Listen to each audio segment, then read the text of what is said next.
You know, despite the clouds, it really was a cool weekend. So much going on. And now that it's coming to an end, we're bringing the rain back in. In fact, rain is going to redevelop in earnest after midnight tonight. So like 2, 3 a.m., we're expecting steady rain.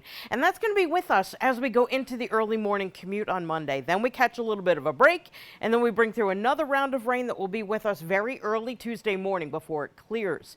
Now, even though we are going to get into sunshine for Tuesday, Wednesday, and Thursday, we are looking at much cooler temperatures that will be with us right through the midweek time frame. So here in Providence, we do have officially listed at mostly cloudy skies, and we also have current temperatures that are in the 50s. So we are about where our average high temperature is. 54 is pretty much your average high in Providence, and that's where we are right now. So warmer than average temperatures, and that's what we saw today. We do have a change in our wind direction that is happening now. We're starting to bring in air from the north and northwest, and that tends to be a cooler wind direction for us in southern New England.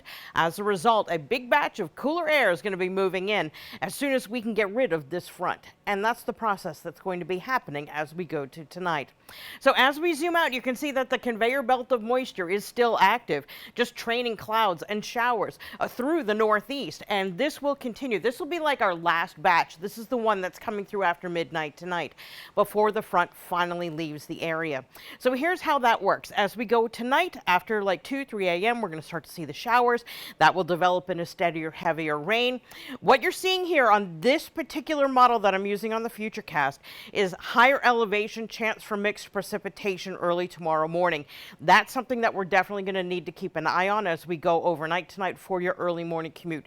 Again, for North and West Providence County. Now, as we go through the day, we're expecting temperatures to drop. We're going to be working in that cooler air from the northwest.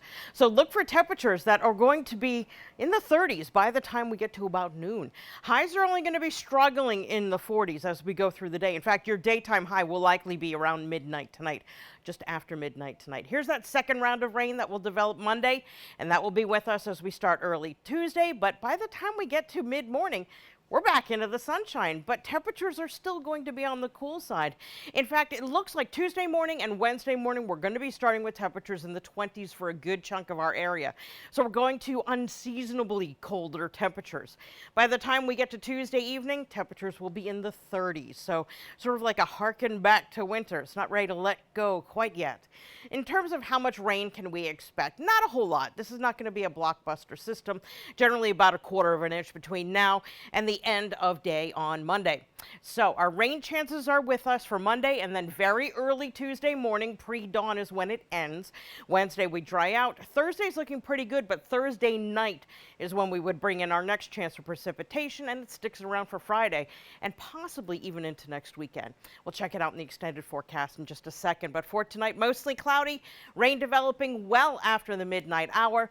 Our extended forecast will show that we do get that nice break, but temperatures will be running cooler than average.